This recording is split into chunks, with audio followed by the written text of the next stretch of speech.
buscar la estandarización de normas de productos, de parte de lo que es también normas de seguridad, ¿sí? Y que está aplicable, ¿verdad? Para empresas tanto públicas como la parte de lo que son las empresas privadas, ¿verdad? Y luego hay una serie de normas. ¿Se recuerdan las normas ISO 9000? ¿Sobre qué son? ¿Alguien lo recuerda? Temas de gestión de calidad. Es correcto. Sobre los estándares de calidad. Es correcto, Fabiana. Entonces, de esa manera, ¿verdad? Entonces, estamos hablando de sistemas de gestión de la calidad, ¿verdad? Y que esa familia, pues, tiene varias normas. Y la 9000 es esa norma que nos da todas esas terminologías, ¿verdad? ¿Sí? Terminologías, fundamentos de lo que es el sistema de gestión. Luego también está la ISO 9001, que esta, la que yo comentaba, es que están todos esos requisitos que deben de cumplirse de calidad y que esos requisitos que son auditados, ¿verdad? Entonces, esto cumple o tiene la parte de lo que son esos requisitos, ¿verdad? De la organización para poder proveer los productos, para poder dar esos servicios que puedan satisfacer realmente las necesidades del cliente. Y luego tenemos la 9004, que son guías. Estas son guías del sistema de calidad, ¿verdad? Incluyendo todos esos procesos de mejora continua, ¿sí? También hay una norma 19.011, que esa norma 19.011 es sobre toda la parte de lo que es el sistema de auditorías, cómo se van a ir auditando a las empresas que hayan optado por toda la parte de lo que es una certificación. Acá no importa, ¿verdad?, cuál sea la certificación, si es en una norma por ejemplo, de sistemas de gestión, o es una norma sobre sistemas ambientales. Entonces, de esa manera, ¿verdad? No importaría la parte de lo que corresponde a lo que es qué tipo de norma. Lo que tiene allí es todo ese proceso para poder realmente hacer toda la parte de lo que corresponde a las auditorías, ¿sí?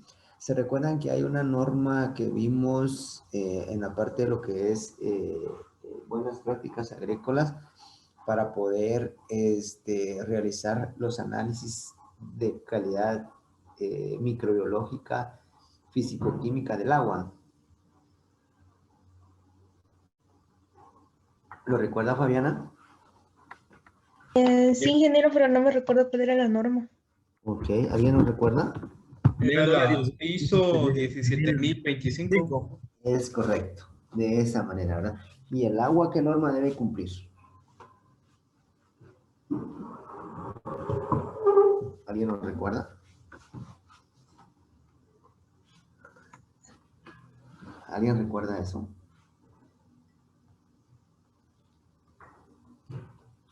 Para que Ingeniero, sea, no es de que esta sea potable. exacto, para que el agua sea potable, ¿cuál es? No es una ISO, ¿verdad? ¿Qué norma es? 29001. Es correcto, es correcto. 29.001. Y para que sea agua embotellada,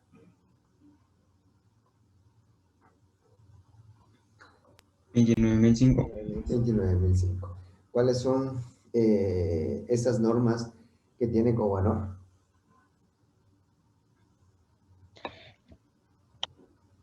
Cuénteme, Fabiana. No se vaya, Fabiana, dígame. No, creo que eran, son obligatorias, creo yo, Ujú, obligatorias. ujú. Es correcto, Fabiana. Es NGO y NGR. Norma guatemalteca obligatoria y norma guatemalteca recomendada, ¿sí? Entonces, de esa manera. ¿Se recuerdan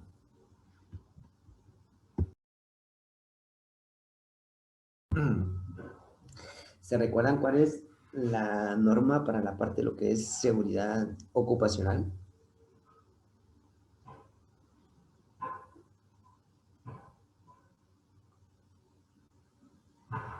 Ajuchan Morales.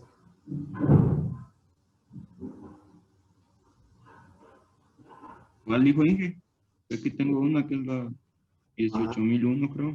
Seguridad de salud. No, Es sí correcto. es eso. Pero esa 18.001 es ISO.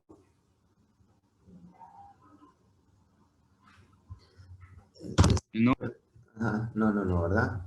¿Cuál es la ISO de seguridad ocupacional? O sea, hay una OSHAS, que es 18.001, que es sobre seguridad, y luego un proceso de transición, ¿verdad? ¿Y cuál es la norma ISO de seguridad ocupacional? Ingeniero, esa no es la Pre- 45001. Es correcto, Fabián. Es ahí. Entonces es 45.001. Muy bien. Vamos bien. Entonces de esa manera, ¿verdad?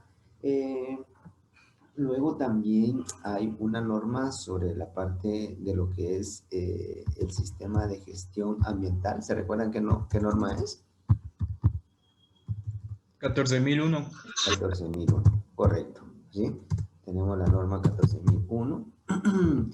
La parte de lo que es el sistema de gestión de la inocuidad. ¿Qué número es? 22.000. 22.000. Muy bien, estamos bien ahí. Y también tenemos una norma que es la 10.012 sobre la parte de lo que es meteorología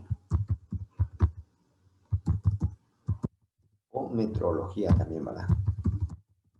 También lo pueden encontrar de esa manera. Esta norma es acerca de todo ese proceso de calibración de los instrumentos de medición. O sea, todos aquellos instrumentos que utilizamos para poder medir deben de ser calibrados. Termómetros, balanzas, vacuómetros, manómetros, todos esos equipos de medición deben de ser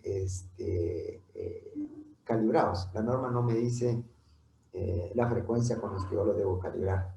La norma solo me indica que esos deben de estar calibrados. ¿Por qué? Porque si nosotros tenemos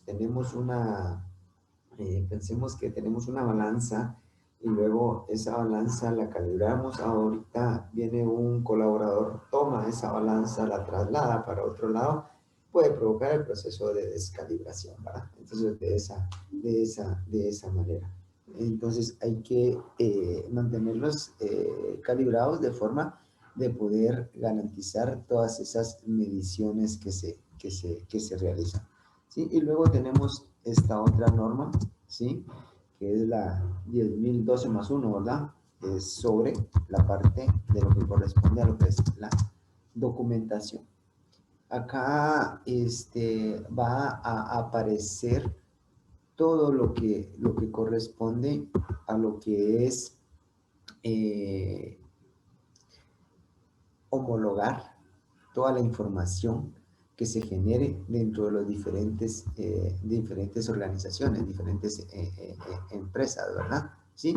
Entonces, de esa manera.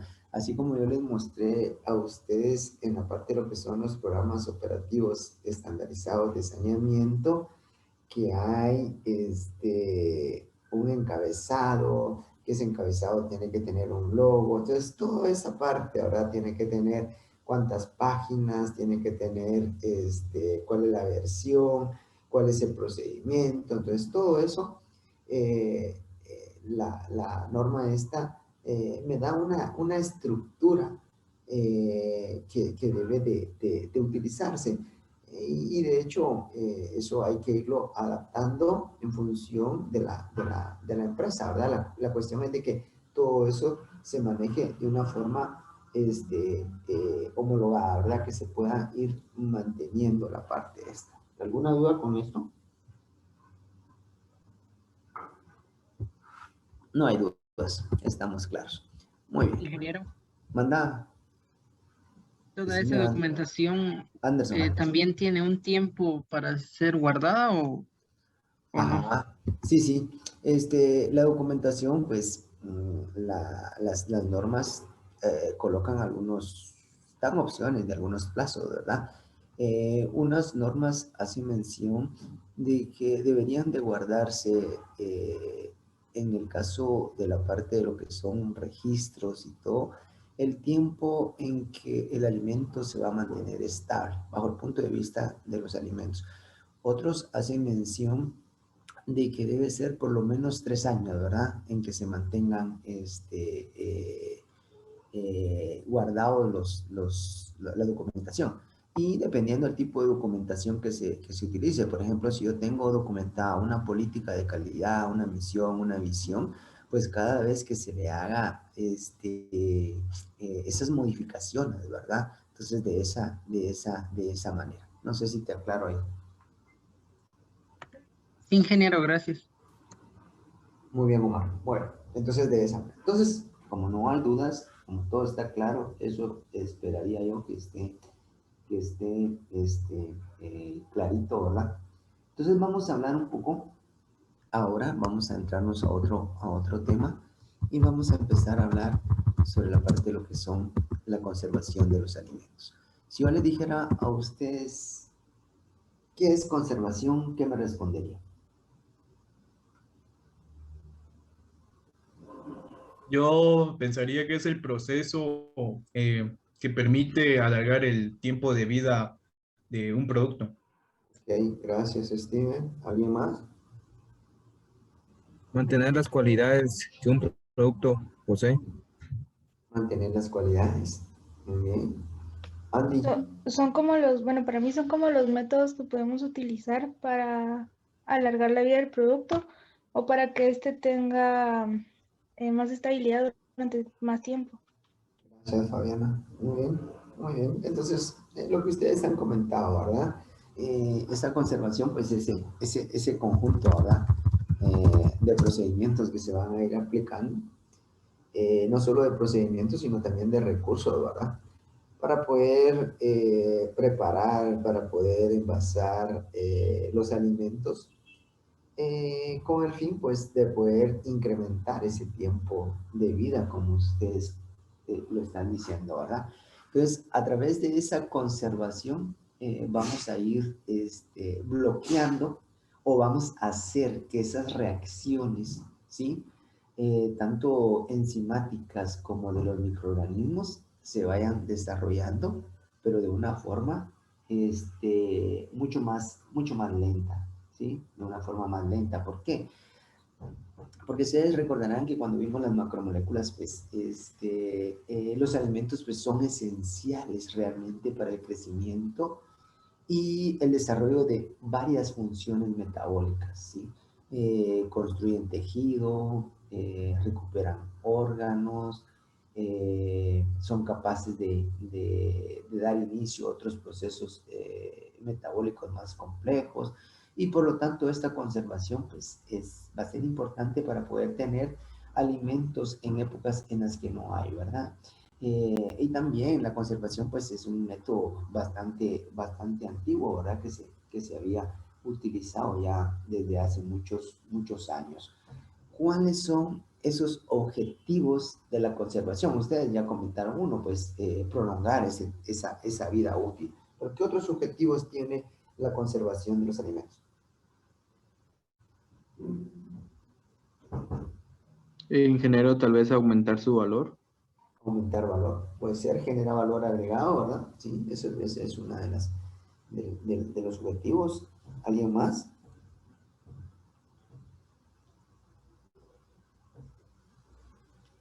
Tal vez tener como un control sobre los alimentos. Un control sobre la parte de lo que son los alimentos también va a ser Podría ser como Crear. entregar un alimento inocuo. la inocuidad también va a ser importante, ¿verdad? En la parte esa, ¿verdad? Sí, entonces ahí vamos a disminuir lo que dice Fabiana, los microorganismos, ¿verdad? Que causan el deterioro. ¿Alguien más quería comentar?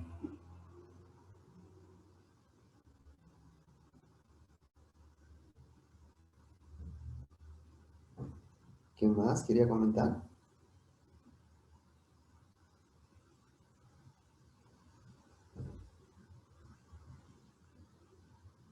Ingeniero, Decime. quizá Eso. también podría ser para brindarle estabilidad al producto. Ok, esa parte, ¿verdad? Poder darle la estabilidad. También recuérdense que a través de esos procesos de conservación, pues vamos a aumentar o mejorar algunas características organolépticas del producto, ¿verdad? Podemos mejorar esa palatabilidad, esa digestibilidad del alimento como tal, ¿verdad? También acá escriben aprovechar al máximo esas materias primas. También es correcto, ¿verdad? Podemos aprovechar al máximo esas materias primas. Retrasamos que se altere su estructura. Y también podemos ir mejorando ese valor nutritivo a través de qué? A través de procesos que pueden ser de la parte de lo que corresponde a lo que son las fortificaciones de los alimentos como tal, ¿verdad? Muy bien. Entonces, para ello vamos a ir viendo algunos métodos que se pueden ir utilizando, ¿verdad? Y entre esos vamos a hablar de métodos químicos y luego vamos a hablar de métodos físicos. Hoy vamos a estar hablando un poco de la parte de lo que son esos métodos químicos que se utilizan para poder conservar los alimentos, para poder prolongar ese tiempo de vida útil, poder mantener estable ese alimento por mucho más tiempo, ¿verdad? Y entre esos métodos químicos que se van manejando, uno puede ser la adición de alcohol, ¿sí? La parte de lo que es el agregado de alcohol en algunas frutas, en algunas hortalizas, en algunos casos se utiliza también pescado. Entonces el alcohol va a tener una función de conservante, va a penetrar en el alimento y lo que va a hacer es reemplazar el agua por la parte de lo que es el alcohol, ¿verdad? Entonces, el alcohol se puede utilizar como un aditivo. Vamos a ir definiendo la parte de lo que es un aditivo en la industria alimentaria. El aditivo es toda aquella sustancia que vamos a incorporar en un alimento para poder mejorar esas características tecnológicas, ¿sí? Podemos mejorar el color. Si nosotros venimos e incorporamos un colorante, que es un aditivo, también lo que vamos a hacer es, valga la redundancia, hacerlo más atractivo realmente a los ojos del consumidor ese producto, ¿sí? Entonces le podemos dar una tonalidad, que esa tonalidad se pudo haber perdido durante ese proceso de transformación de esa materia prima. Entonces lo hacemos más atractivo. Pero además de poder agregar un colorante, podemos agregar también un regulador de acidez, ¿sí? Entonces el regulador de acidez me va a crear un balance para poder obtener un mejor sabor en el producto. ¿Se recuerdan ustedes en el caso de la parte de lo que son los reguladores de acidez, cómo se clasifican los alimentos según su pH? ¿Quién recuerda?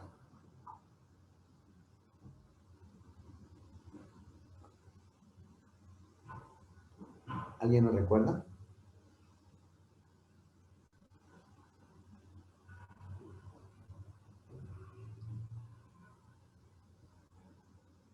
Solo uno, jóvenes, no todos juntos. ¿Alguien recuerda cuál es esa clasificación? Ingeniero, esos van a ser como los ácidos, Ujú. pueden ser los neutros o los muy ácidos también.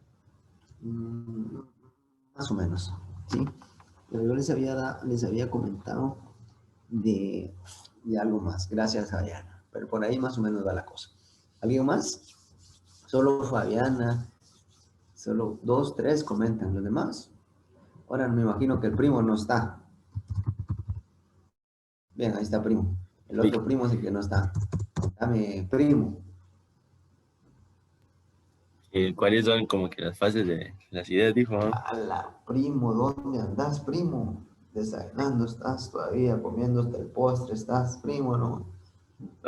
No, pero la verdad no me acuerdo. La verdad. No, ok, muy bien. Gracias, gracias, primo.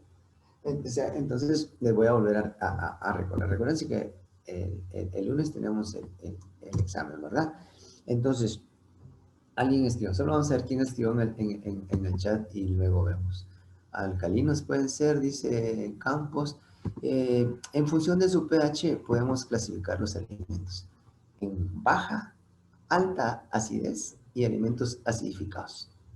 De esa manera. Entonces, a la hora de agregarle un regulador de acidez, lo que vamos a hacer es modificar el pH del alimento. Y a la hora de modificar el pH, pues podemos hacerlo también estable ese producto. Debido a que vamos a crear condiciones para que los microorganismos pues no se puedan reproducir más fácilmente. Bueno, entonces también tenemos... Ingeniero, Mande, mi estimado primo. pero digamos el alcohol que hace, ¿acidifica o hace menos ácido Ajá, ese producto? no, ajá. En el caso, por ejemplo, del alcohol, lo que yo les estaba comentando es que lo que va a hacer es reducir un poco la parte de lo que es la actividad de agua. ¿Por qué? Va a crear, va a ingresar en el tejido, por ejemplo, del vegetal y va a hacer que el vegetal expulse agua, pierda agua. Entonces, eso va a ser como lo que va a crear las condiciones para que se pueda aumentar el tiempo de vida. No sé si te explico ahí, primo, o te aclaro. Pero digamos ahí como, entonces no sería mucho por la acidez, sino porque libera agua. O algo así, Ajá, ¿no? porque penetra realmente en la parte. Y lo voy a explicar un poquito más cuando veamos lo de los azúcares, ¿verdad?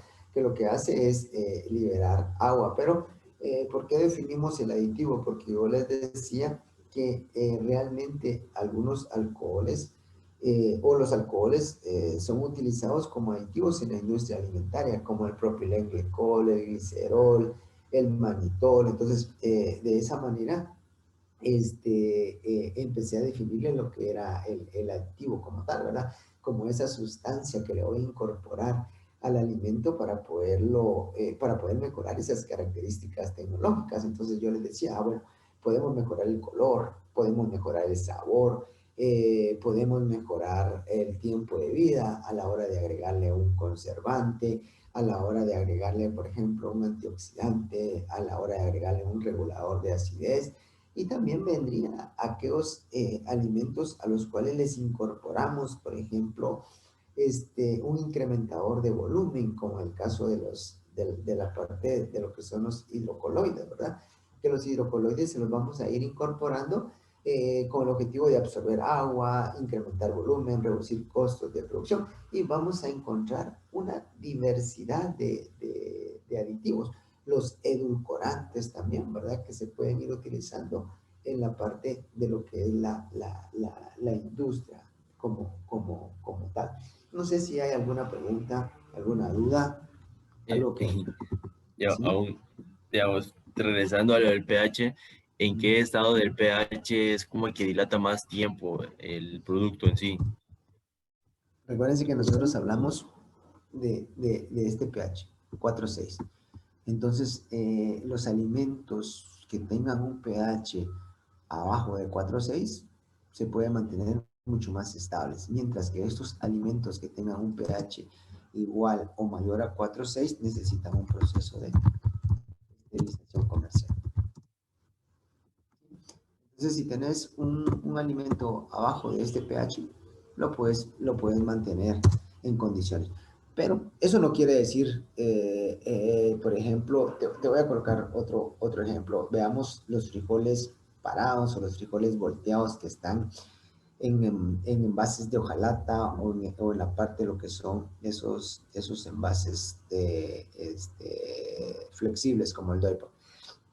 ¿Qué es lo que sucede? El pH del frijol anda en 6,5, ¿sí? Pero se somete a este proceso de esterilización comercial dependiendo el tipo de producto que sea, ¿sí? Entonces, ¿qué es lo que va a hacer? Va a hacer el tiempo y la temperatura. Comúnmente la esterilización comercial va temperaturas de 121 grados Celsius, pero debo de hacer la parte de lo que son pruebas de penetración de calor. ¿Qué significa esto? Que yo debo de verificar el tiempo en que realmente el alimento internamente llega a esta temperatura, porque vos puedes tener en un autoclave una temperatura externa de 121 grados, pero la temperatura del producto no va a estar a la misma. Entonces, ¿qué es lo que se hace? Se hacen esos estudios de penetración de calor permitiendo poder encontrar cuánto tiempo va a lograr llegar al centro de ese envase y del alimento la temperatura para poder matar todos esos microorganismos. Recuérdense que en la parte de lo que es esta esterilización comercial, nosotros vamos a eliminar microorganismos que son patógenos y esos microorganismos que son de deterioro del alimento. No sé si, primo, te aclaro o te enredo más. No, ingeniero, ahorita todo nítido. Muy bien, muy bien.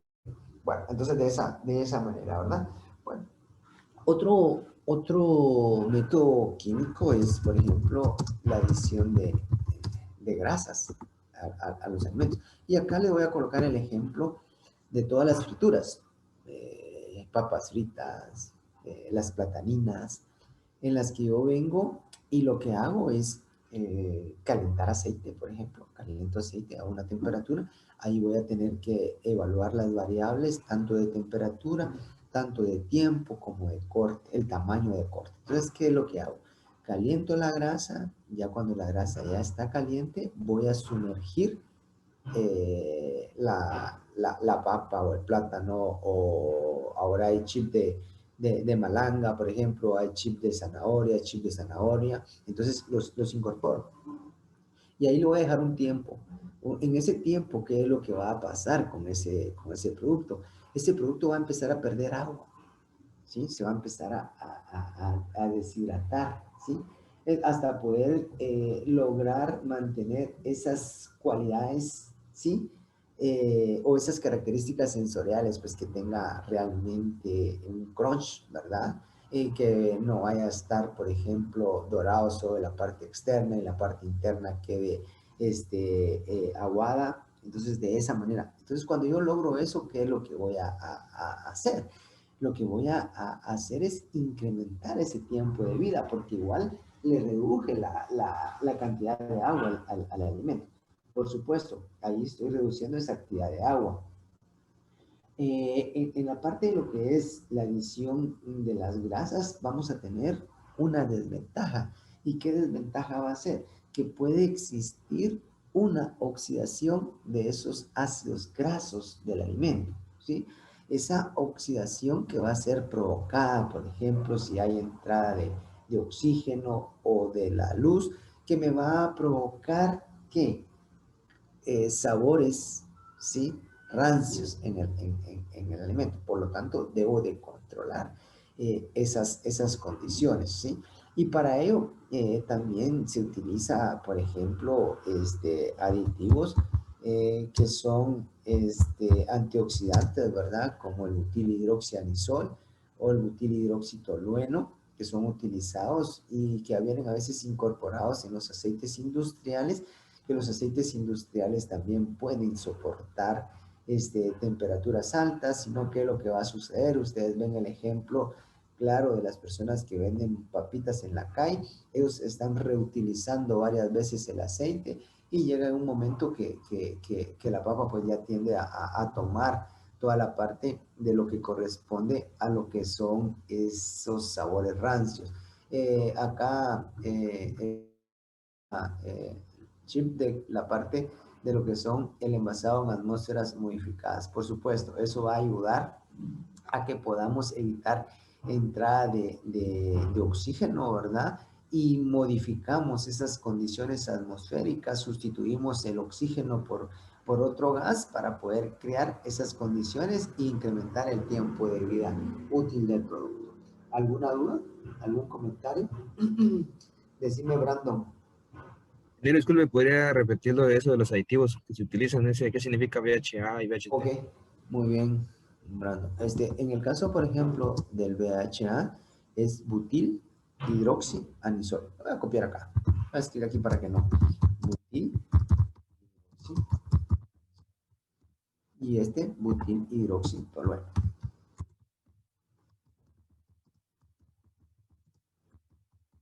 ¿Okay? De esa manera, ¿verdad? Que esos son aditivos que uno los puede incorporar o lo mejor es comprar aceites industriales, ¿verdad? Aceites que ya tienen este tipo de antioxidantes, ¿verdad? Y eso me va a ayudar a mantener el tiempo de vida un poco más largo, evitando de que pueda sufrir un proceso de oxidación. Muy bien. No hay dudas, ¿verdad? Está muy bien. Bueno, eso espero. Eso espero que estemos bien.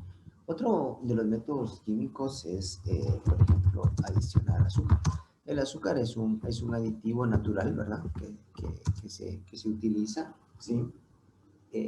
Principalmente se utiliza la sacarosa o se puede utilizar el azúcar invertido. ¿Se recuerdan qué es el azúcar invertido? ¿Alguien nos recuerda? Fabiana lo recuerda. Vamos, Fabiana.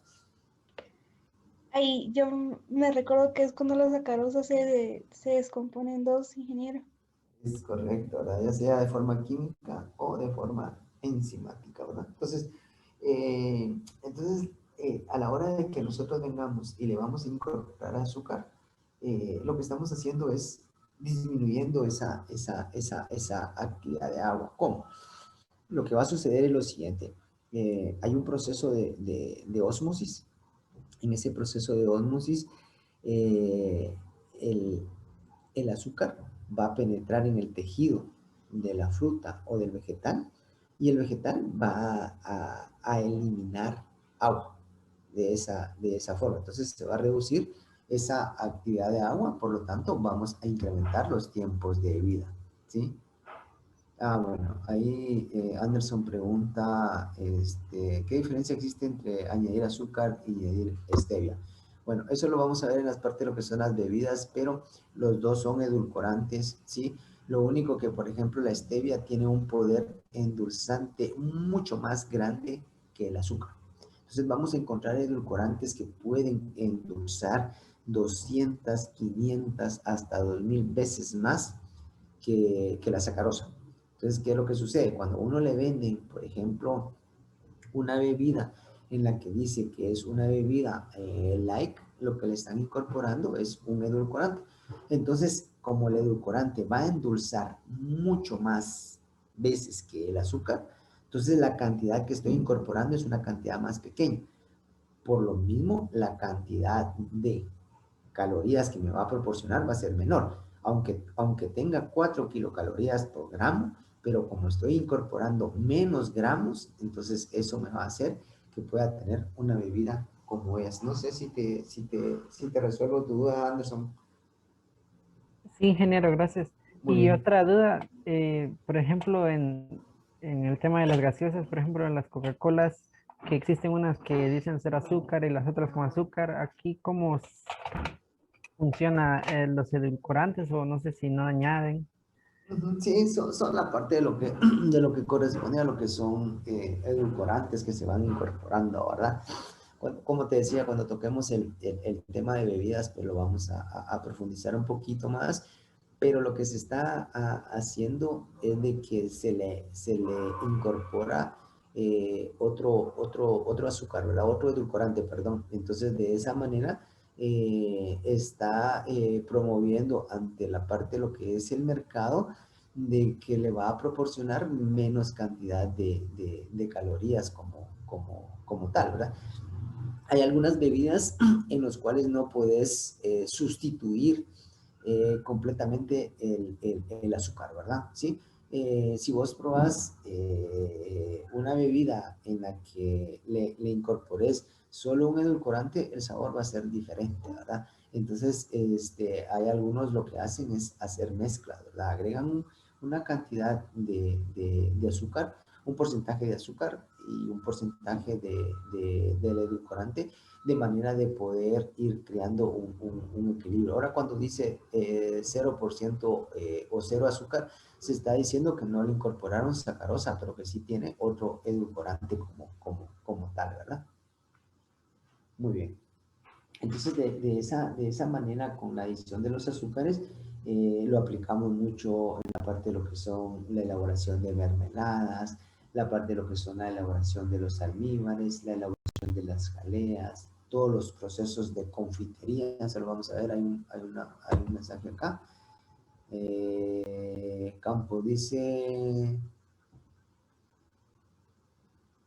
Es correcto, el azúcar puede ayudar a la conservación de la mermelada. ¿Por qué? Por la cantidad de azúcar en las cuales está, eso va a ayudar como un conservante, ¿verdad? Va a ayudar a que pueda mantenerse realmente ese alimento estable. Muy bien. Entonces, les decía que en estos productos, jaleas, mermeladas, todas las confitorías, o sea, todos los dulces que se preparan, la leche condensada, ¿verdad? Es una técnica de poder conservar los alimentos a través del agregado del azúcar, ¿verdad? ¿Sí? Vamos a ver en la parte de lo que son los almíbares, pues cómo se hacen los cálculos para poder ir incorporando esta parte de lo que son los azúcares como tal. También podemos incorporar o agregar la parte de lo que son las sales, ¿verdad? O sea, la sal también puede provocar un proceso de ósmosis, igual, ¿verdad? Es aplicado en productos cárnicos, en pescados, en la parte de lo que son quesos, ¿verdad? ¿Sí? En los que se incorpora la sal en una concentración, ¿verdad? Porque la sal en una concentración baja, pues solo me va a servir como un saborizante, mientras que en una concentración alta, pues ya me va a ayudar a poder realmente conservar ese producto como tal, ¿verdad? Sí. Hay otro método también que es el método, por ejemplo, de los productos ahumados, ¿sí? Que esos productos ahumados pueden ser ahumados en fríos o ahumados en caliente, que se utiliza en productos cárnicos, ¿verdad? Nosotros vamos a encontrar embutidos que están embutidos ahumados. Lo que se hace es utilizar madera, ¿verdad? La madera se pone a quemar y entonces, bueno, pero son residuos de madera, ¿verdad? Cuando se hace el proceso, por ejemplo, de cepillado de la madera, va quedando todos esos residuos como virutas, esas se pueden quemar y entonces eso, los taninos que tiene esa madera, tenemos que tener cuidado con el tipo de madera que vayamos a utilizar, porque si no también le vamos a proporcionar un sabor amargo al producto. Entonces, ¿qué es lo que va a hacer? Ese humo lo que va a hacer es darle sabor al producto, pero además de darle sabor, le va a reducir el porcentaje de humedad al producto, haciendo que este producto incremente su tiempo de vida, ¿verdad? Además de eso, pues va a mejorar. Ustedes ven un embutido ahumado, pues el color es diferente a un embutido crudo, ¿verdad? Sí. Otro de los procesos también químicos es la parte de lo que corresponde a lo que es la fermentación, ¿sí? Acá lo que vamos a utilizar son microorganismos, ¿sí? Y acá podemos tener diferentes productos, por ejemplo, o diferentes fermentaciones, ¿verdad? Entonces, por ejemplo, tenemos una fermentación láctica. En la parte de lo que es la fermentación láctica se puede utilizar muy bien en lo que son productos como los yogures, ¿sí? ¿Qué es lo que va a pasar en el yogur? Eso lo voy a ampliar cuando veamos los derivados estos, pero ¿qué es lo que sucede acá? Utilizamos lactobacilos bulgáricos y lactobacillus bulgáricos y Streptococcus thermophilus. Solo voy a contestar esta inquietud de Anderson. Dice la adición de sal, lo he visto más en carnes. Ok, ajá, es correcto. Más en carnes, también en la parte de lo que corresponde a lo que son productos que se elaboran con las salmueras, ¿verdad? También es correcto, Anderson. Bueno, entonces les comentaba que la fermentación láctica, el yogur es un ejemplo típico de esto. Agregamos los lactobacilos bulgáricos, agregamos el Streptococcus thermophilus, y entonces a través de eso, ¿qué es lo que vamos a lograr? Que el azúcar presente en la leche se va a empezar a convertir en ácido láctico, ¿verdad? Y le va a dar ciertas características al producto final como tal, ¿verdad? ¿Sí? De esa manera. También tenemos una fermentación alcohólica, ¿verdad? Para poder producir todas esas bebidas espirituosas, podemos producir vino, la cerveza, la sidra, el ron, ¿verdad? En la que los microorganismos, en este caso van a estar las levaduras, ¿verdad? Que lo que hacen es transformar esos azúcares en etanol, ¿sí? Y dependiendo la materia prima que yo voy a utilizar, pues así va a ser el producto final que obtenga. Por ejemplo, voy a preparar un ron, ¿qué sucede con la parte esa? La caña pasa por un proceso de molienda, luego de ese proceso de molienda de la caña obtengo el jugo, ese jugo lo tiendo a clarificar, luego lo paso a un proceso de fermentación, puede ser una fermentación rápida, una fermentación lenta, en que realmente esos azúcares se van a empezar a convertir en alcohol, dependiendo de las condiciones que yo tenga, condiciones de temperatura, condiciones de altura, me va a dar una característica o un buque diferente al producto. Dependiendo del tiempo de fermentación que yo lleve también, ¿verdad? Puedo obtener un ron de mejor calidad. Lo mismo sucede con los procesos que más o menos conocemos, ¿verdad? Que son a nivel de las comunidades en las que empiezan a fermentar algunas frutas, ¿verdad? Y empiezan a producir algunos productos alcohólicos, ¿verdad? Como la kusha, ¿verdad? O el caldo de fruta, dice Glendy, ¿sí? Entonces, en el caso de esos productos, los alcoholes pues pasan por un proceso de destilación. En ese proceso de destilación pues podemos ir eliminando todos esos alcoholes pesados. Por eso sucede que una persona, por ejemplo, que se va a tomar demasiado vino, se va a poner ya un poquito alegre con el vino, los resultados o el efecto que va a tener, ¿sí? El día siguiente va a ser mucho más fuerte que una persona que consuma un producto que ha sido el proceso de destilación. Lo mismo va a suceder, perdón, con la parte de lo que era, lo que les comentaba con la kusha, ¿verdad? Entonces las personas que van a consumir kusha el día siguiente pues van a tener efectos secundarios mucho más fuertes, ¿verdad? Sí. Bueno. Anderson pregunta cuál es la diferencia entre fermentación rápida y fermentación lenta. La industria alcohólica, una fermentación rápida que ellos tienen, hablan de 2 a 4 horas. Y una fermentación lenta, ellos están hablando de 18 a 24 horas. Bueno, por supuesto que si nosotros lo hacemos a nivel de casa, los tiempos pueden llevar semanas, ¿verdad? Para poder hacer ese proceso de fermentación. Lo que hace la industria es crear condiciones para que la levadura pueda desarrollarse adecuadamente y de esa manera pues acelerar ese proceso. No sé si hay alguna pregunta, alguna inquietud. Ingeniero, yo tenía una duda, ¿cuál es la diferencia, o bueno, cómo se puede hacer un ahumado en frío? ¿Qué es lo que sucede? En la parte de lo que es el ahumado en frío, todo el proceso de extracción del humo ya le venden a uno el humo líquido. Entonces hay un proceso, una tecnología que me permite que yo a través de esa quema, de lo que les decía, de lo que son esas maderas, recupero todo ese producto, ¿sí?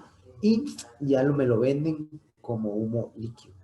Y entonces lo que hace la industria es aplicárselo. Y ahí lo único que va a hacer es obtener la parte de lo que es el sabor del producto.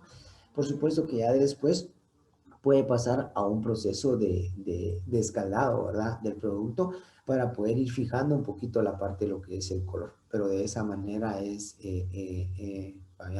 le venden el humo líquido a uno. Listo, ¿verdad? No sé si le resuelvo su inquietud. Sí, ingeniero, gracias. Ok, muy bien. Luego de la fermentación alcohólica, pues también tenemos una fermentación acética, ¿sí? Decime, Brando.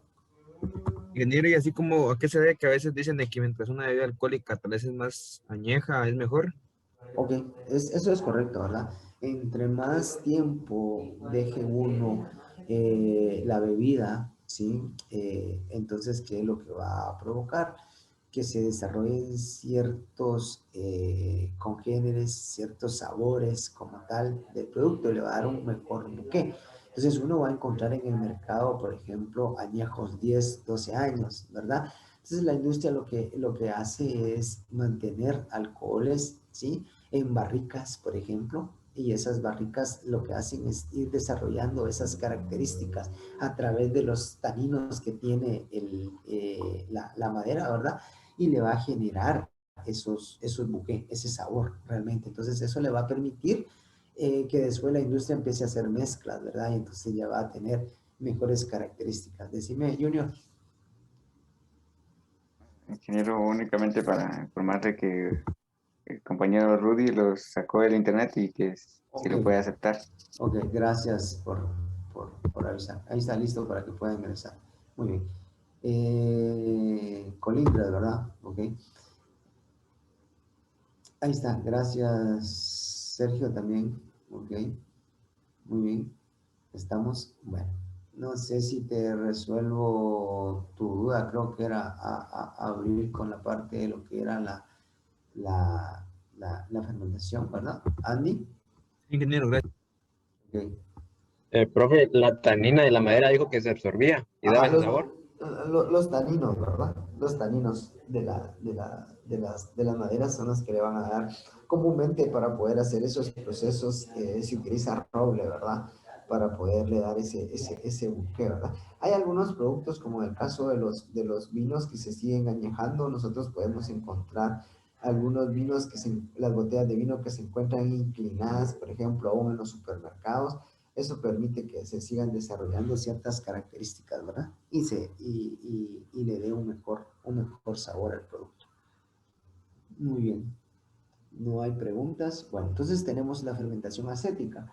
Bueno, la fermentación acética también es una fermentación a través de bacterias, ¿verdad? ¿Sí? Que van a transformar, en este caso, el alcohol en ácido acético. Y esto sucede mucho cuando nosotros no controlamos, por ejemplo, la parte de lo que es el proceso de elaboración de los alcoholes, ¿verdad? En el caso de vinos, entonces, ¿qué es lo que va a suceder? De que el etanol pues se va a convertir en ácido acético, ¿sí?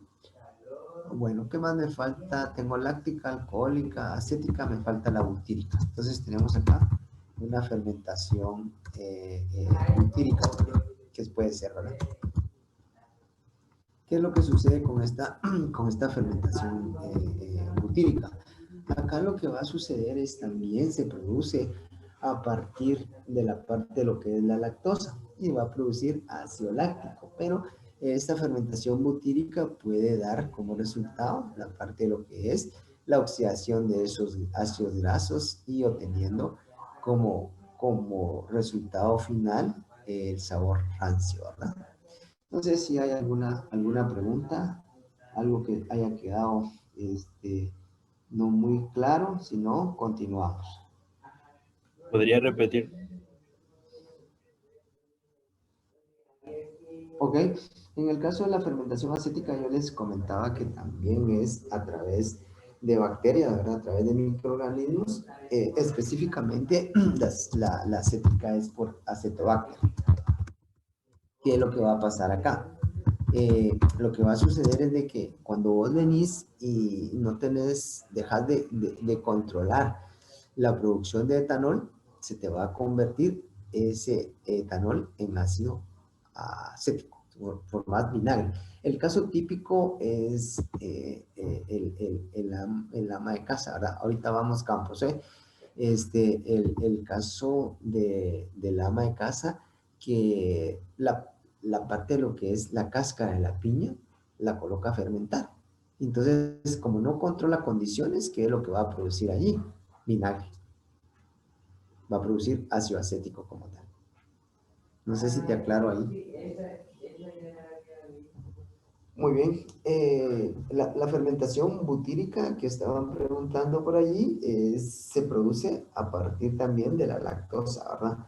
Que la lactosa pues se va a convertir en ácido láctico, pero lo que yo les comentaba es de que en esta parte vamos a poder tener algún inconveniente porque se pueden empezar a oxidar esos ácidos grasos, dando como resultado la parte de lo que es la rancidez ya como una característica inadecuada dentro del producto.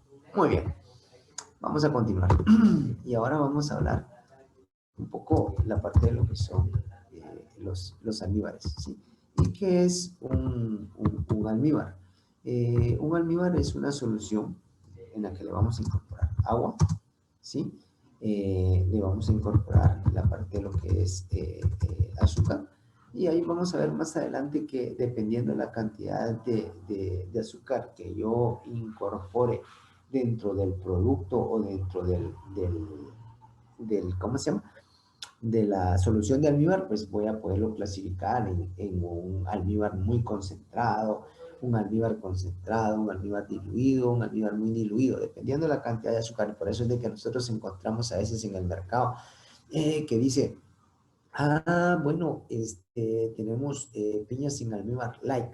Lo que significa es de que tenemos un almíbar diluido, ¿verdad?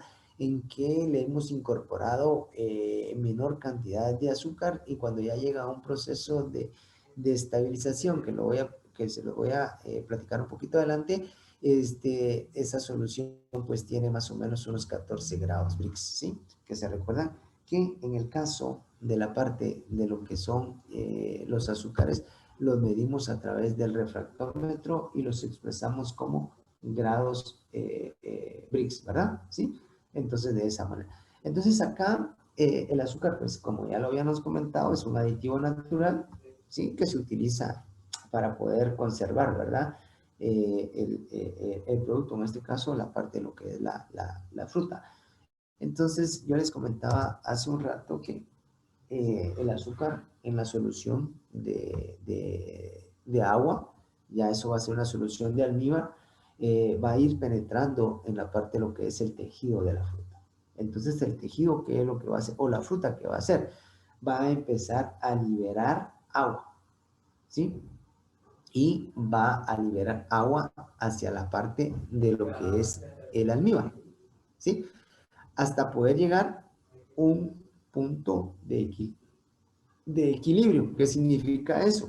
Ese punto de equilibrio significa que cuando yo checo los grados Brix tanto de la fruta como de la solución de almíbar, ambas van a tener la misma cantidad de azúcar. O sea, si yo vengo y digo, bueno, checo fruta tiene 20 grados Brix y checo el almíbar tiene 20 grados Brix. Entonces, cuando ya se estabilizaron esas concentraciones, ahí hay un equilibrio.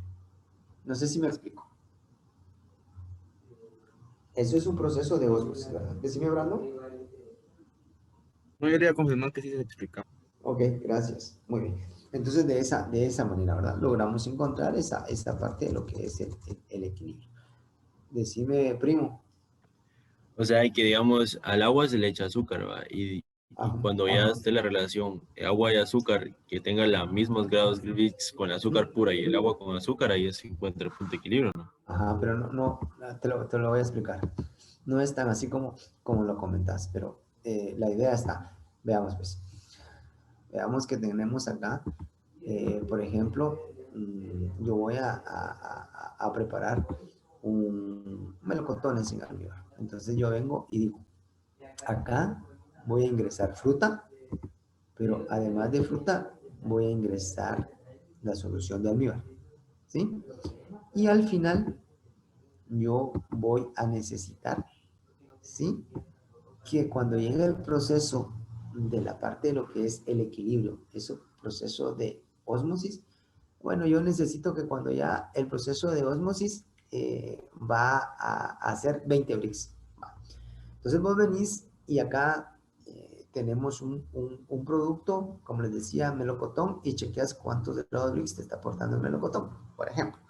Bueno, y decís, bueno, yo tengo un envase de 1 libra, ese envase de 1 libra le voy a incorporar media libra, 8 onzas de fruta, y le voy a incorporar 8 onzas de solución de almíbar. Bueno, entonces venís y decís, bueno, tengo estas 8 onzas, esta fruta me está aportando 10 Brix, por ejemplo, ¿sí?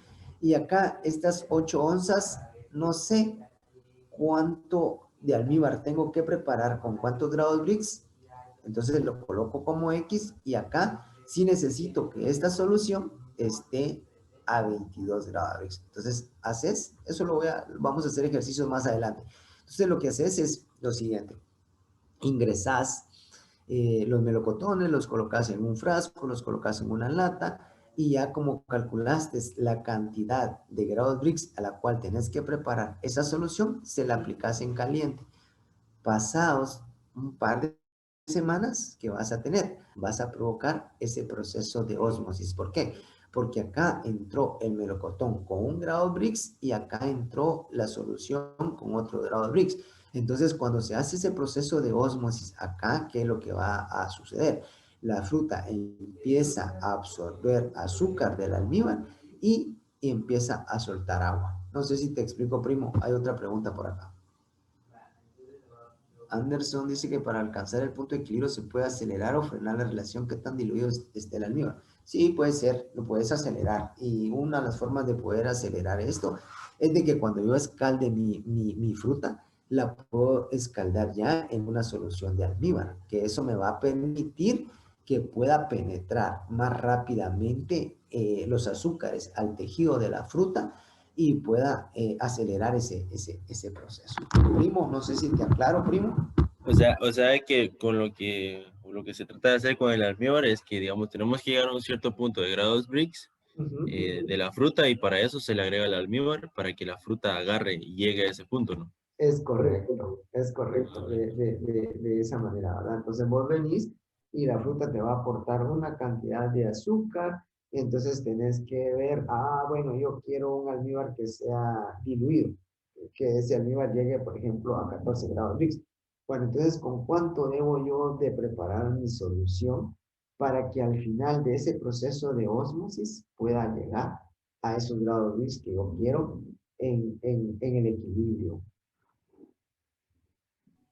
Ya, gracias, Inge.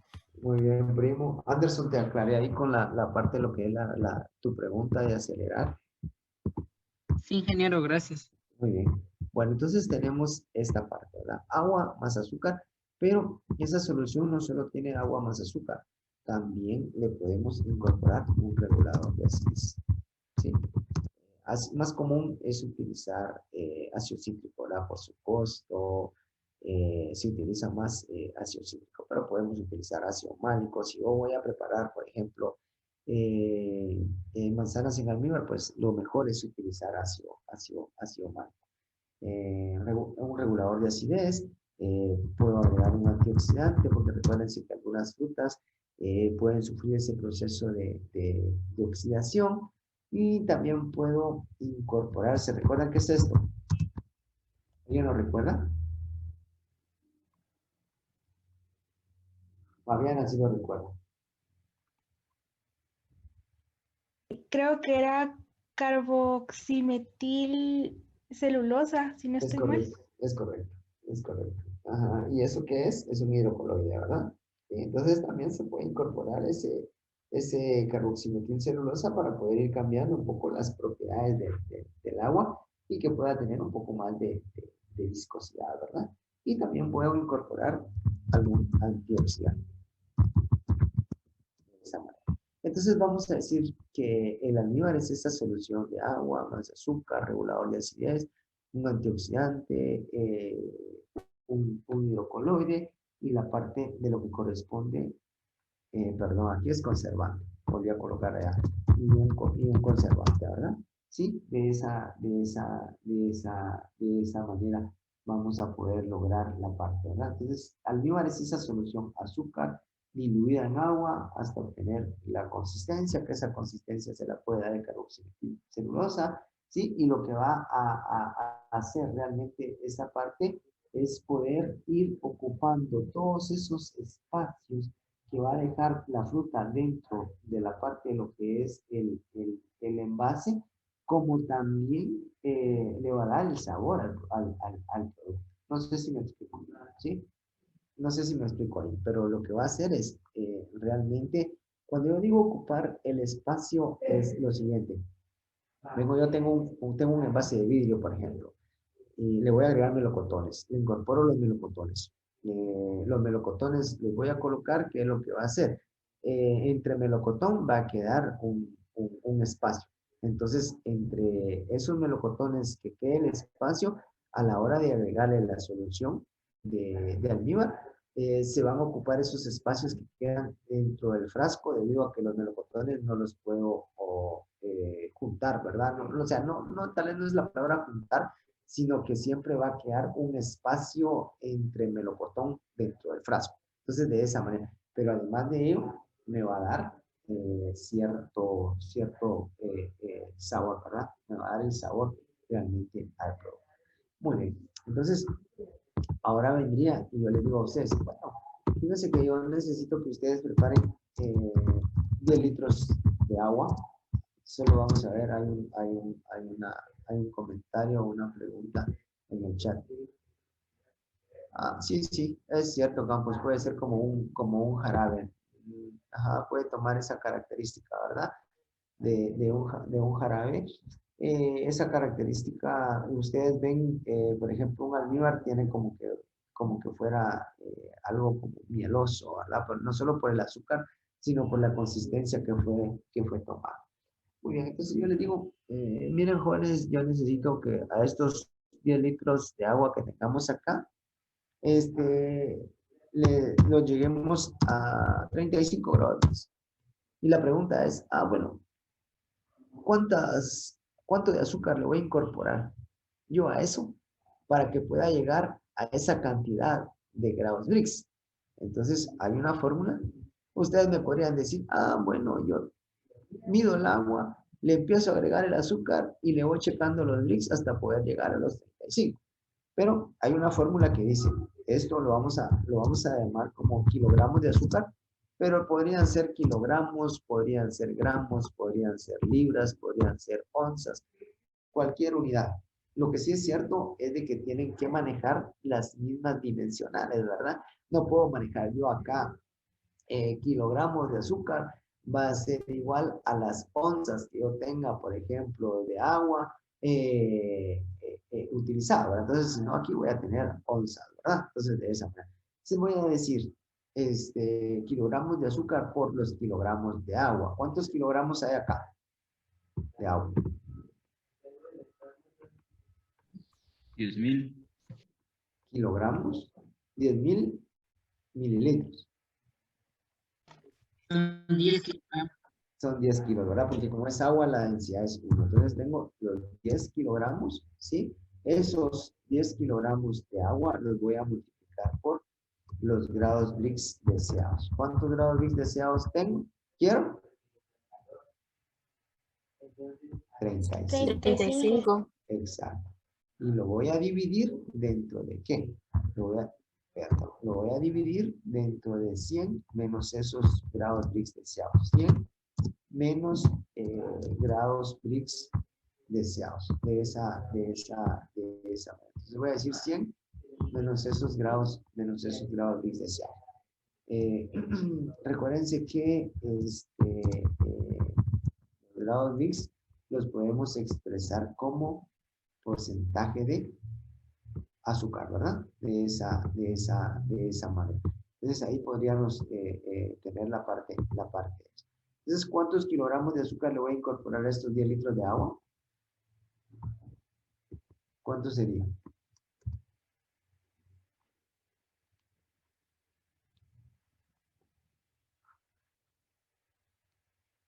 $3.5, ingeniero.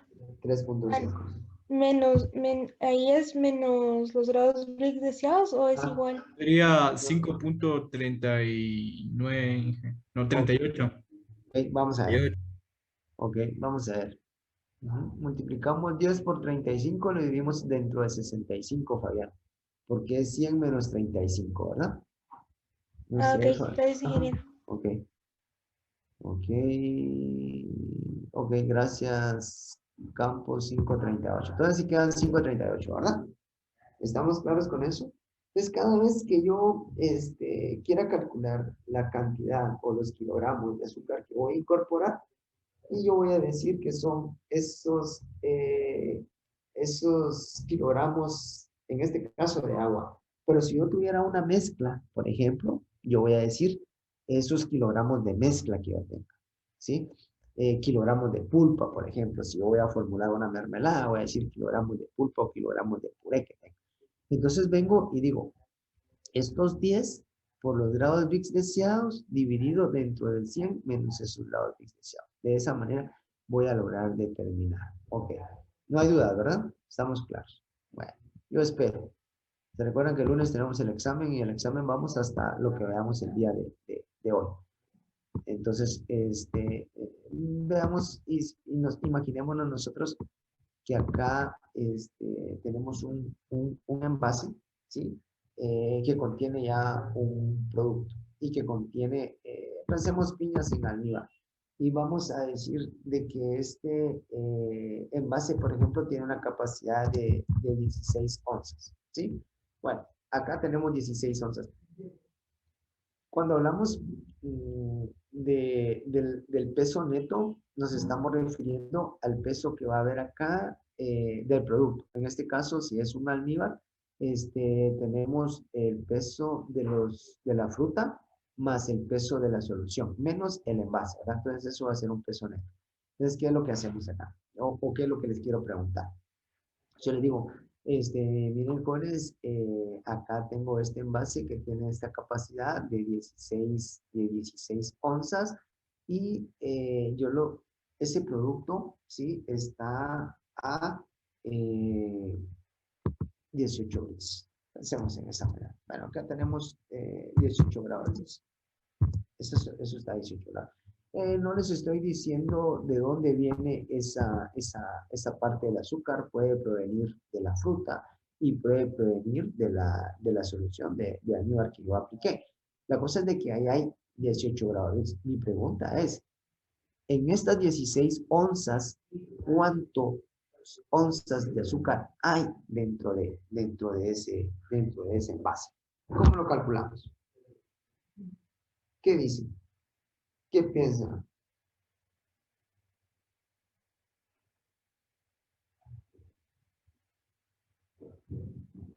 ¿Qué hay que buscar? ¿Dijo ingeniero? ¿Que las dos bricks va? No. Los grados Brix son estos. La pregunta que les estoy haciendo es, bueno, ¿cuántas onzas, sí, hay de azúcar en este envase? No sé si me explico, primo. Primo. Sí, sí, Ok. sí. Hacerlo a la inversa con la fórmula que nos dio. Pensaría yo, por Sería ejemplo, ajá. algo así. Ok, gracias, Steven. Es que también Glendy escribió lo que vos estás comentando, sería con la fórmula. Pero pues, vamos a utilizar la fórmula cuando partamos, por ejemplo, de agua, cuando partamos de una mezcla, pero acá, en esto, 16 onzas corresponde al 100%. ¿Es correcto? ¿Sí? ¿Me explico? Sí. Ok, va, gracias, Steve. Entonces, estas 16 onzas es el 100%. Pero recuérdense que estos grados Brix también puede ser o es igual o lo expresamos igual como porcentaje de azúcar. Entonces, lo único que voy a hacer es, bueno, si estas 16 onzas es mi 100%, 18 a cuánto equivale. Puedo hacer una regla de 3, ¿sí? Porque acá me están diciendo que esto, ¿sí? Es mi 100%. No me están diciendo que esto ya es, por ejemplo, piña sin almíbar. Entonces ya tengo toda la mezcla, que es en este envase, además de tener la fruta, tengo agua, tengo azúcar, tengo ácido cítrico, tengo ácido ascórbico como vitamina C y tengo conservantes. Entonces lo único que voy a hacer es sacarle el 18% a este 16. ¿Y cuánto me quedaría allí? 2.88. 2.88. Entonces voy a decir 2.88, ¿qué? Onzas. ¿Sí? Esto. Lo mismo sucedería si yo les digo, miren, fíjense, jóvenes, de que yo tengo un tanque. Ajá, que tengo un tanque y que este tanque, ¿sí? Tiene capacidad a tantos litros. Y en esos litros tengo tantos grados Brix. Determínenme qué cantidad de azúcar hay acá. Entonces, como esto es mi capacidad, ¿sí? Cuando yo digo almíbar, cuando yo digo esto, estoy indicando que ya hay agua, azúcar, hay demás aditivos.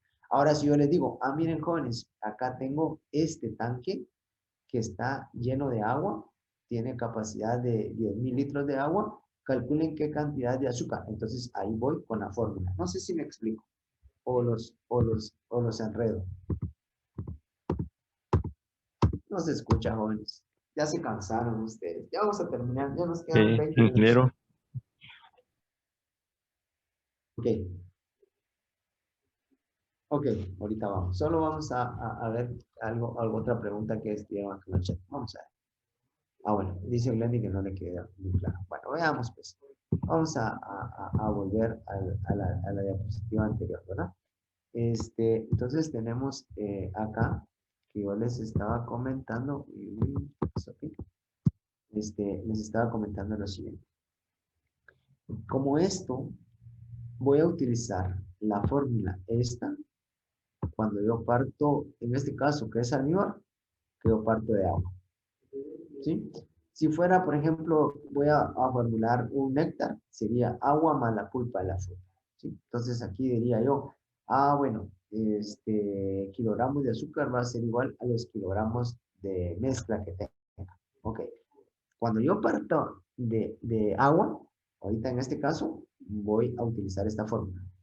Cuando yo les diga a ustedes que tengo en este recipiente que está acá, que imaginémonos, este es un envase de hojalata, y ese envase de hojalata tiene capacidad de 16 onzas, ¿sí? Entonces, ¿qué es lo que hacemos? Yo les digo, bueno, miren, estas 16, este peso neto que yo tengo acá, estas 16 onzas, acá tengo la piña, o sea, tengo la fruta, cualquier fruta que sea, tengo agua, y tengo ya la parte de lo que es los aditivos.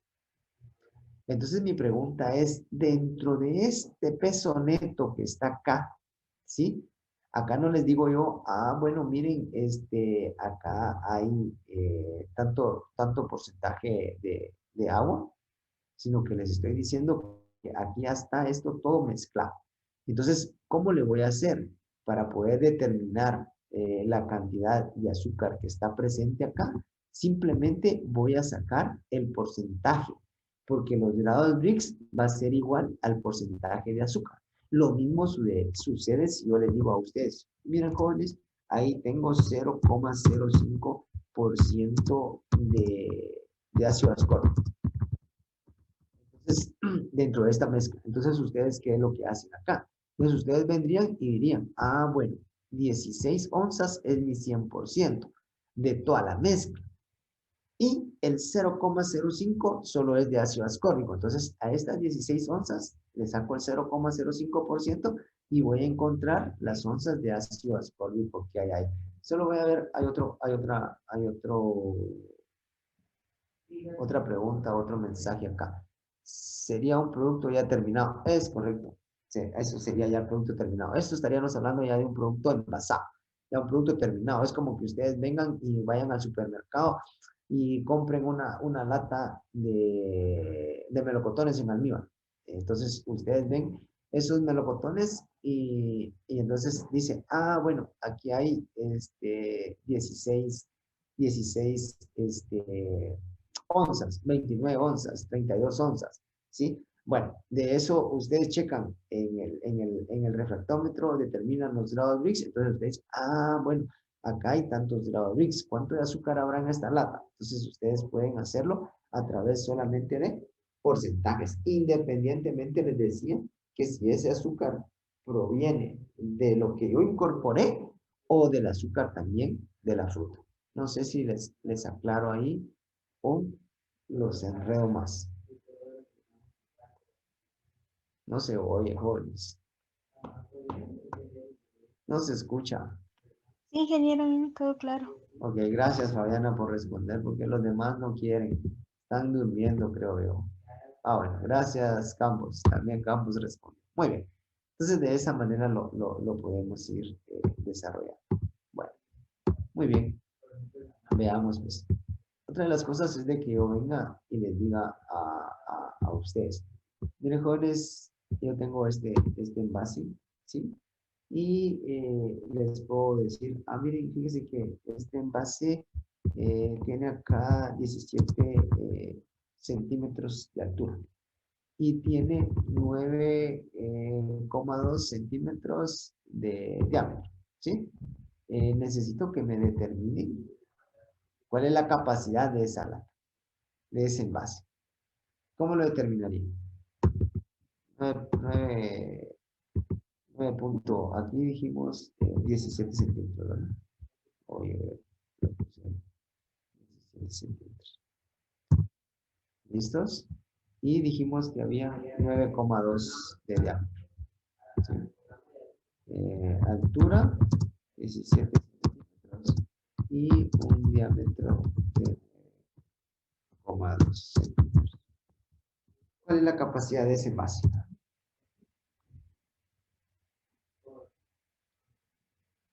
¿Cómo lo determinamos? Con el volumen del cilindro. cilindro. Ok, ajá. ¿Qué me decía Fabiana?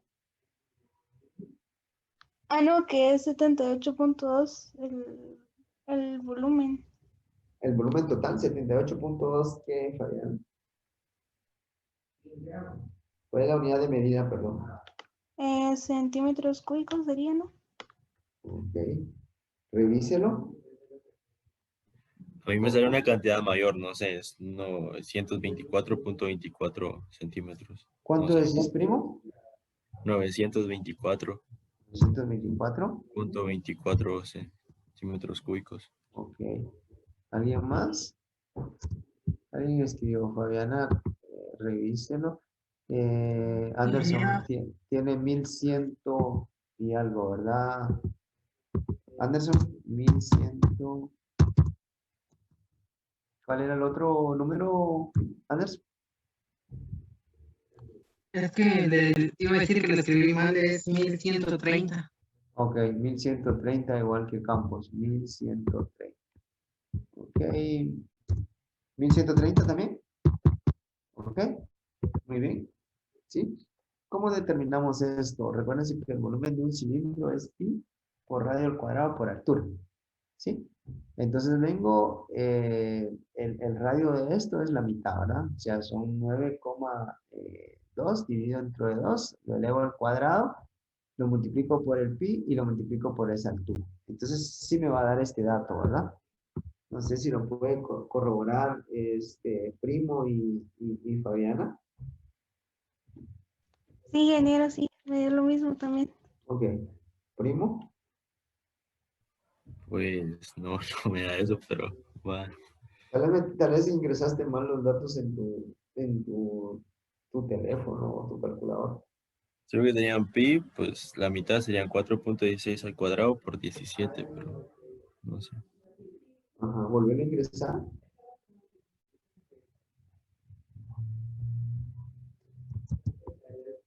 Entonces, esto sería como la capacidad total del envase, ¿verdad?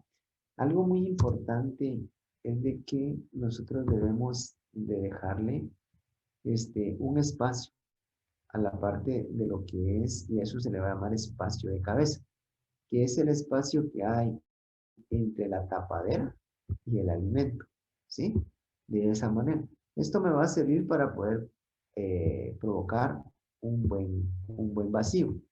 Comúnmente se utiliza entre un 7 a un 10%. De esa manera. Ese es el espacio de cabeza, entre un 7 a un 10%. FDA recomienda que no sea menor a un 6%. Nosotros para nuestros ejercicios vamos a utilizar este 10%. ¿Sí?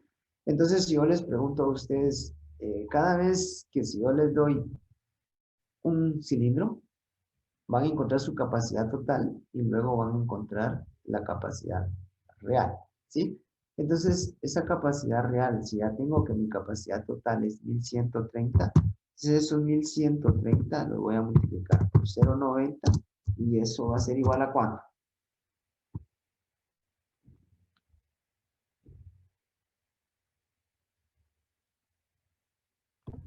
Son 1017. Ok, entonces son 1017. ¿Qué? ¿Cuál es la unidad de medida que tenemos ahí? Ese es centímetros cúbicos. Centímetros cúbicos. Ah, gracias, Campos, también anotó ahí. Ajá, son centímetros cúbicos que equivale a decir gramos, ¿verdad? Si estamos hablando que la densidad es 1, ¿verdad? Entonces, de esa manera lo podemos ir viendo. ¿Ok?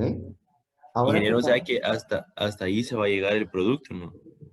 entonces, lo que se dice es lo siguiente, ¿verdad? No es que acá va a ser toda la mesa. Entonces, vos cuando compras un producto, te das cuenta que el producto no está totalmente cubriendo todo el envase. Tiene un espacio acá. A ese espacio se le llama espacio cabeza.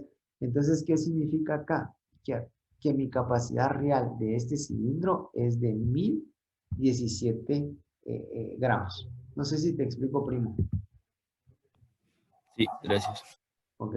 Ingeniero, Sergio pregunta qué es el espacio de cabeza. El espacio de cabeza es el espacio que queda entre la parte de lo que es la tapadera y el producto dentro del envase. ¿Quién me quería preguntar algo ahorita y no logré?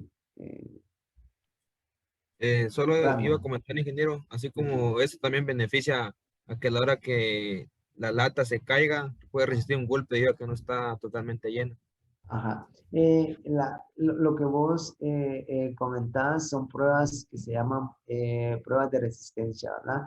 Que voy a poder hacer una prueba radial o una prueba axial en función del peso que pueda tener la lata, el tratamiento que yo le di. Lo que me va a servir este espacio de cabeza que le voy a dejar acá es provocar un buen vacío dentro del producto. Y a la hora de tener un buen vacío, esto me va a indicar que va a ser más difícil de que pueda entrar oxígeno y que me contamine el producto. No sé si te resuelvo ahí tu inquietud. Sí, ingeniero, gracias. Muy bien, Brandon. Bueno, entonces veamos, pues, jóvenes. Tenemos para ir terminando. Entonces tenemos que mi capacidad real es 1017. Y yo les digo, jóvenes, agreguémosle un 50% de sólidos, o sea, de cantidad de fruta, y el resto se lo vamos a agregar de la parte de lo que es el almíbar, ¿verdad? El porcentaje de solución. Mi pregunta es, ¿cuántos gramos le voy a incorporar a este envase solo de fruta y cuántos gramos le voy a agregar de solución?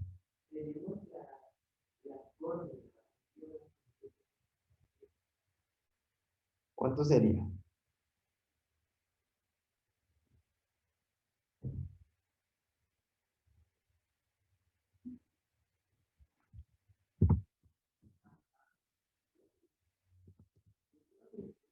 Sí, 528,44, decir, ¿verdad? Ok, alguien más escribió acá en el chat, solo déjenme ver. 528,84 Glendy y Campos también. Ok, 528,84 es. Yo creo que te escuché mal. 528,84. Muy bien. ¿Y cuánto agregamos de solución? 488. Ok, la diferencia, ¿verdad? O sea, estamos hablando de 488 punto ¿cuánto? 16. 16. Entonces, de esa manera. Entonces, a esto le voy a incorporar estos 528 gramos de fruta y el resto va a ser la solución que está compuesta por agua, azúcar y la parte de lo que son los demás aditivos. ¿Alguna duda con esto? No, ingeniero, ahí estamos bien. Ok. Muy bien, ¿Qué pasa, por ejemplo, si yo les digo ahora, yo tengo un cilindro que tiene 18 centímetros de altura tiene 9 centímetros de diámetro, por ejemplo. ¿Cuál es la capacidad real de ese envase?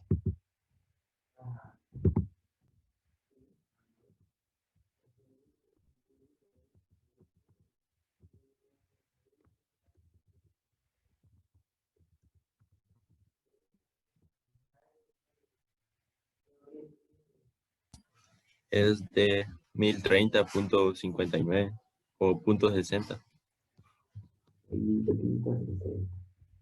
Esa es la capacidad real. Sí, Vamos a ver, ¿alguien más escribió en el chat? 1145 escribió Glendy. 1145. 1145 punto y algo. 1030.59 la capacidad real. Ok, ok. Entonces tenemos este dato. 59 lo podemos dejar ahí en el 11 igual, pero este es la capacidad total. Sí, ingeniero, eso que estamos hablando ahí, Ajá, total. ajá. Entonces, a la hora de quitar el espacio cabeza, me quedaría esto, ¿no? Sí, ingeniero. Ok, muchas gracias. Gracias. Entonces, lo vamos a invertir, ¿verdad? Para que pueda quedar. Esto es la capacidad total y esta es la capacidad real. Muy bien. Ahora yo les digo, Colis, agreguémosle 6 melocotones. Agreguémosle 6 melocotones a cada envase. Y cada melocotón tiene, pensemos en un diámetro de 5 centímetros. ¿Cuál es el porcentaje? ¿Sí? El porcentaje de peso escurrido en este envase. ¿Me explico? ¿qué son esos 5 centímetros, dijo ingeniero? Este sería el diámetro de cada melocotón. Y supongamos no tiene alguna altura o algo así para sacar. No, recordad que esto es una esfera, entonces lo que habría que hacer es determinar el volumen de una esfera. ¿Y cuál es la fórmula para determinar el volumen de una esfera? Ya voy a buscar. Ok.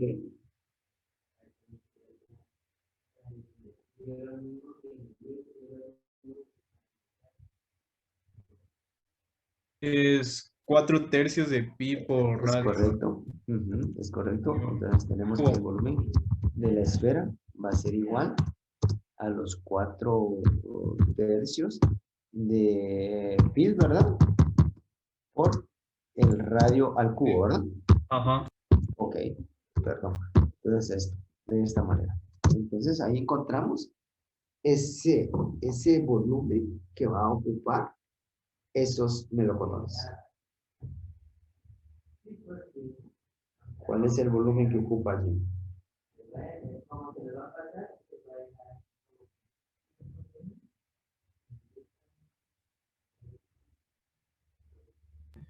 Cada uno creo que ocupa 26.17 por los 6 que hay. Ah, por las Y en 6. total son 157.08. 157. 157. 0.08.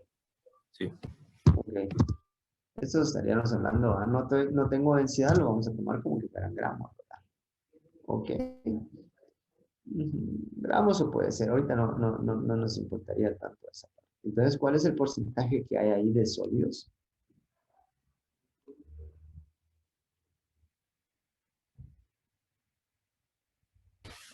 No, ingeniero, creo que lo tengo mal. Pesa el Sí, cubo. da diferente, a Ajá. mí me salió el volumen de cada melocotón 65.45. Lo vamos a colocar aquí abajo para Sí, yo lo había 65. cuadrado, perdón. Ajá, 65, ¿cuánto?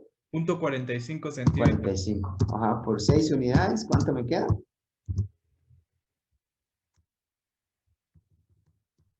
392.7. ¿Y esto cuánto equivale en porcentaje? En porcentaje de sólidos que van a haber dentro de la... Recuérdense que vamos a tomar la capacidad real, ¿verdad? No la capacidad total. Entonces, esta capacidad real va a ser el 100%, este 392,7, ¿a cuánto equivale? ¿Alguien escribió en el chat? Vamos a ver. 38% de sólidos, dice Sergio. Ok. Entonces tendríamos un 38% de sólidos.